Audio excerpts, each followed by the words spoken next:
আল্লাহর পক্ষ থেকে আযাব আর গজব। কথা বুঝে আসছে?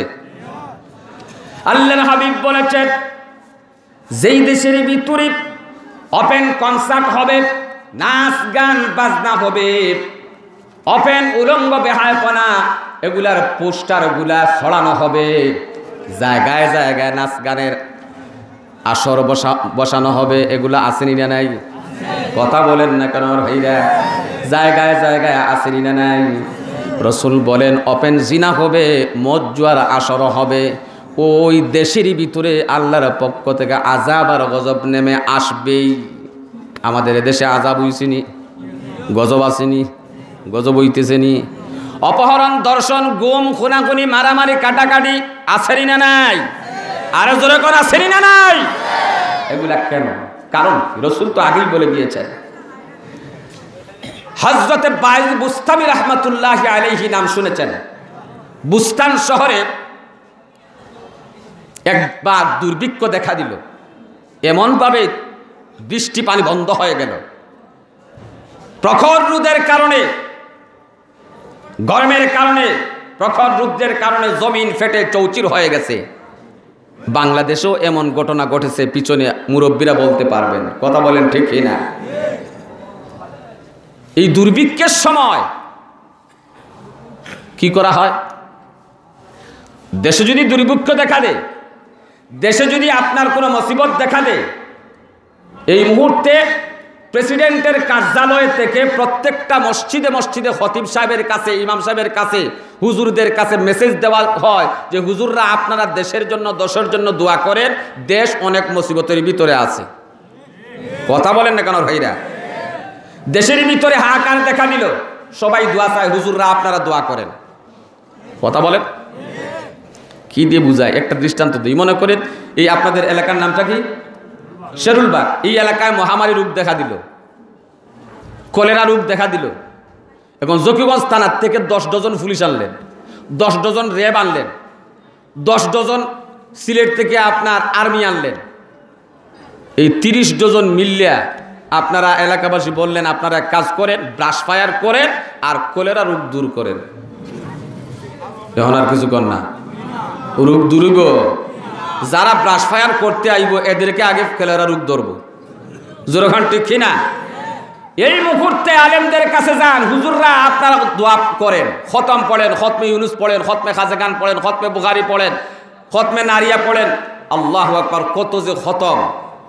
হুজুররা যখন খতম করে দোয়া করে শেষ রাতে উঠে চোখের পানি ছেড়ে ছেড়ে আল্লাহর আদালতে ফরিয়াদ করে, হুজুরদের দোয়ার বরকতে আল্লাহ রাব্বুল আলামিন এই আযাবকে মাফ করে দেন। জোরে কোন ঠিক না? ওয়াকুনু মা'আস সাদিকিন, এটা বোঝানোর উদ্দেশ্য। বুস্তান শহরে দুর্ভিক্ষ দেখা দিল। এলাকার লোক সবাই মিলে বলল যে কাজ করি, বড় হুজুরের কাছে যাই, আমরা গিয়ে তার কাছ থেকে সমাধান নিয়ে আসি। সমাধান শহরের সব মানুষ গেছেন, গিয়ে বলছেন হুজুর আমরা মরে গেছি, আমাদেরকে বাঁচান। কি হয়েছে? যে আমাদের শহরে দুষ্ট একটা মহিলা, রূপসী মহিলা, ব্যবসা, দেহ ব্যবসায়ী মহিলা, নাউজুবিল্লাহ বলেন, এই চরিত্রহীনা মহিলা বুস্তান শহরে ঢুকার পরেই সম্ভ্রান্ত পরিবারের, ধনাঢ্য পরিবারের যুবকরা তাকে পাওয়ার জন্য, তাকে স্পর্শ করার জন্য, তাকে বুক করার জন্য অনেক টাকা পয়সা শেষ করে দিচ্ছে, চরিত্র নষ্ট করে দিচ্ছে। হুজুর আমাদের বিশ্বাস এই গুনার কারণে আমাদের এই শহরে এই আযাব নেমে আসছে, আপনি একটু দোয়া করেন যাতে আল্লাহ পাক আমাদেরকে হেফাজত করেন। বিপদে পড়লে মানুষ হুজুরের কাছে যায়। কথা বলেন না কেন? না থানায় যায় আগে? কথা বলেন না কেন? 14 গোষ্ঠী ঘুরাইয়া, আমেরিকা, ফ্রান্স, জাপান ঘুরাইয়া এরপরে হুজুরের কাছে আয়, হুজুর আপনি একটু দোয়া করেন। কথা বলেন না কেন আমার ভাইরা? হযরত বাইজ বুস্তামি রাহমাতুল্লাহি আলাইহি বললেন, ঠিক আছে তোমাদের কথা শুনলাম যে হুজুর এই রূপসী মহিলা ধ্বংস করে দিচ্ছি, এই রূপসী মহিলাকে যদি অর্জন করতে হয় 400 দিরহাম লাগে। নাউজুবিল্লাহ বলেন। বর্তমানে সমাজে আছে নায়ক নায়িকার সাথে যদি সাক্ষাৎ করতে হয় বিজেট লাগে। কথা কন না? বিজেট ছাড়া পারমিশন নাই, কথা বলেন। বন্ধুগণ আমার, 400 দিরহাম লাগে রূপসী সুন্দরী মহিলাকে দেখতে হলে। হযরতে বাইদ বুস্তামি রাহমাতুল্লাহি আলাইহি 400 দিরহাম নিলেন, সাথে জায়নামাজ নিলেন। জায়নামাজটা নিয়া 400 দিরহাম নিয়া ওই দুষ্টা মহিলা রমণীর বাড়ির গেইটে গিয়ে বসে গেছেন। হুজুর যখন বসে গেছেন, যুবকরা আসে। যুবকরা এসে দেখে হুজুর বসা আছেন। বড় হুজুর যেই জায়গায় বসা আছেন সেই জায়গায় কি আর কেউ যায়? কথা বলেন না কেন ভাইরা? সব যুবকরা অন্যদিকে চলে যায়। রাত হয়ে গেছে। দুষ্টা মহিলা তার গোলামকে বলতেছে, কিরে আজ অনেক রাত হয়ে গেল, কাস্টমার দেখি আজকে খবর নাই, ব্যাপার কি বুঝলাম না।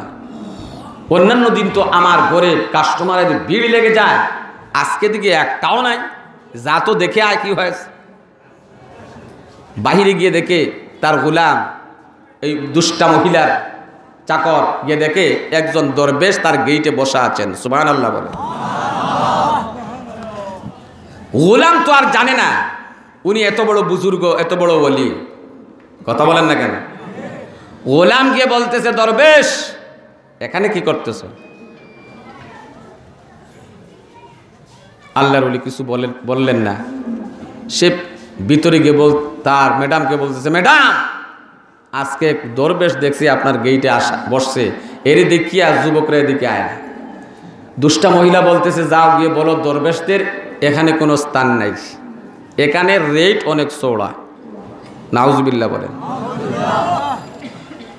গোলাম আর কি বুঝে, গিয়ে বলতেছে বাইদ বুস্তামিকে, দরবেশ তুমি এখানে কি করতেছো? চলে যাও, আমাদের ম্যাডামের সাথে যদি সাক্ষাৎ করতে হয় 400 দিরহাম লাগবে। তিনি বললেন, 400 দিরহাম নিয়ে আইছি, তোমার ম্যাডামকে বলো আমার সাথে সাক্ষাৎ করতে। সুবহানাল্লাহ বলে। হযরত বাইদ বুস্তামি 400 দিরহাম নিয়ে ভিতরে চলে গেলেন। যখন ওই মহিলার রুমে ঢুকলেন, মহিলা আস্তে করে তার সামনে চলে আসলেন। ওই মহিলার পরনে ছিল রেশমি কাপড়, পাতলা কাপড়। নাউজুবিল্লাহ বলেন আরো জোরে। পাতলা রেশমি কাপড়। বর্তমানেও মেয়েরা পাতলা কাপড় পরে কি পরে না? নেট মার্কা, মশারি মার্কা। কথা কন।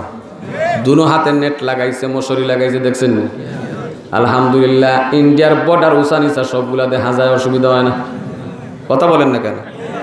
এটার কারণ কি? কারণ হলো আপনি খোঁজ নিয়ে দেখবেন, বাবা সুদ খায়, ঘুষ খায়, হারাম খায়, হারাম ব্যবসার সাথে তার সম্পর্ক আছে। জোরে কোন ঠিক কিনা?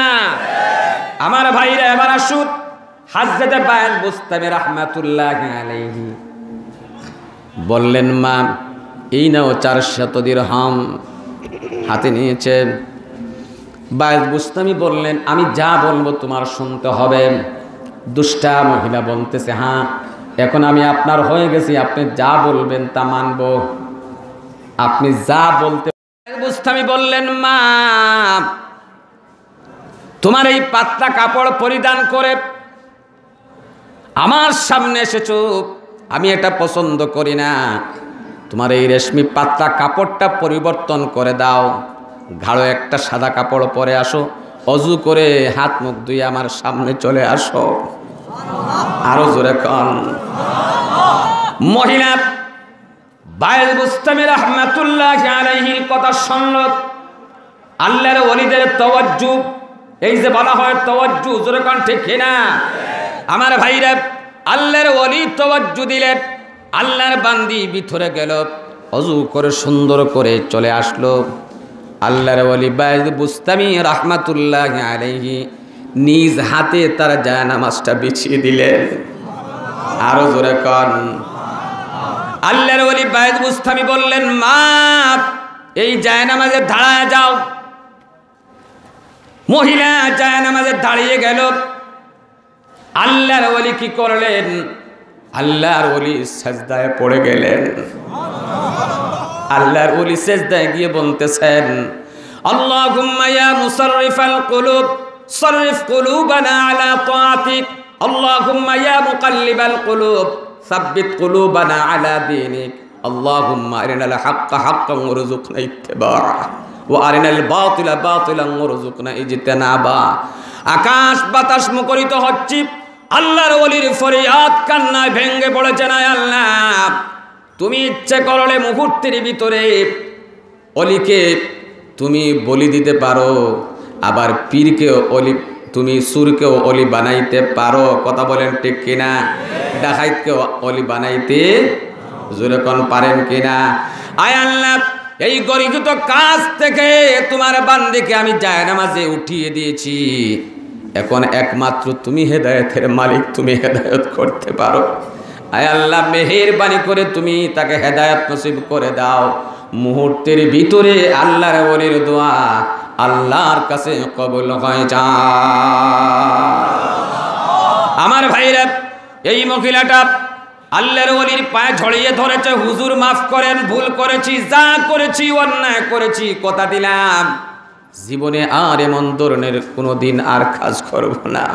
হুজুর মাফ করে দেন, আমি ভুল বুঝেছি, আমাকে মাফ করে দেন। আল্লাহর ওলি চোখের পানি ছেড়ে দিলেন। শেষ পর্যন্ত ওই মহিলা আল্লাহ রাব্বুল আলামিন অনেক বড় আবিদা বানিয়ে দিয়েছে। আর জোরে কোন সুবহানাল্লাহ। কারণ একটা মুহূর্ত আল্লাহর ওলির সঙ্গ দিয়েছে। জোরে কোন ঠিক কিনা? এজন্য কবি বলেন এক জামানা, শাইর বলতেছেন এক জামানা সোহবতে বা আউলিয়া বেহতর আজ সদ সালা বেরিয়া। হাজার বৎসর রিয়ামুক্ত ইবাদতের চাইতে একটা মুহূর্ত আল্লাহর ওলিদের সংস্পর্শে কাটানো অনেক উত্তম হয়ে যায়। আর জোরে কোন সুবহানাল্লাহ।